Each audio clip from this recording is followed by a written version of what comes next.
JK-UM के सदर शेख इशफाक जब्बार की जानिब से एक ट्वीट सामने आता है और साथ साथ में PDP सदर महबूबा मुफ्ती साहिबा की जानिब से एक ट्वीट सामने आता है। सबसे पहले JK-UM के सदर शेख इशफाक जब्बार साहब ने जो ट्वीट किया है, उन्होंने ट्वीट में ये लिखा है कि जनाब, मैं सोनमर्ग में गैर कानूनी तमीरात के खिलाफ कार्रवाई का खैर मकदम करता हूँ, लेकिन किसी पर्टिकुलर शख्स को टारगेट करना ये मेरे लिए नाकाबिल बर्दाश्त है। PDP लीडर बशीर मीर के होटल की मसमारी से सवालात उठते हैं, जब बहुत से दूसरी गैर कानूनी तमीरात वहाँ पे हो चुकी हैं, लेकिन एक शख्स को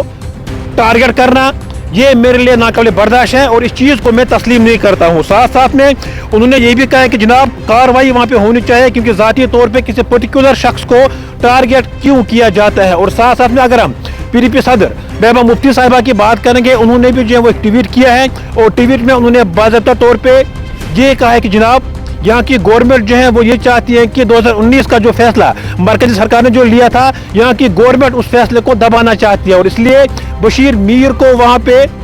टारगेट किया गया सोनमर्ग के अंदर। बहरहाल अगर हम JK-UM के सदर शेख इशफाक जब्बार की बात करेंगे, उन्होंने भी बड़े पैमाने पे एक ट्वीट किया था, जिस ट्वीट में उन्होंने बाज़ाब्ता तौर पर जनाब ये कहा है कि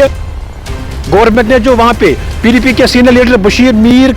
की बिल्डिंग वहां पे गिराई, इसके खिलाफ में इस चीज को मैं तस्लीम करता हूं। लेकिन उन्होंने यही भी कहा कि जनाब, आखिरकार वहां पे और भी इलीगल कंस्ट्रक्शन हो चुकी है, उनको वहां पे क्यों नहीं गिराया गया। किसी पर्टिकुलर शख्स को टारगेट करना ये मेरे लिए नाकाबिल बर्दाश्त है और इस चीज पे मैं पूरी तरह से मजम्मत करता हूं। और साथ साथ में PDP की सीनियर लीडर PDP सदर महबूबा मुफ्ती साहिबा ने भी एक ट्वीट किया है और ट्वीट में उन्होंने साफ तौर पर यह कहा है कि जनाब, मैं पूरी तरह से इस चीज पे मजम्मत करती हूँ। आखिरकार बशीर मीर को ही क्यों टारगेट किया जाता है, वहां पे और भी इलीगल कंस्ट्रक्शन हो चुकी है, उनको वहां पे क्यों नहीं गिराया जाता है। खाली किसी एक पर्टिकुलर शख्स को टारगेट करना ये मेरे लिए नाकाबिल बर्दाश्त है और इस चीज पे मैं पूरी तरह से मजम्मत करती हूँ।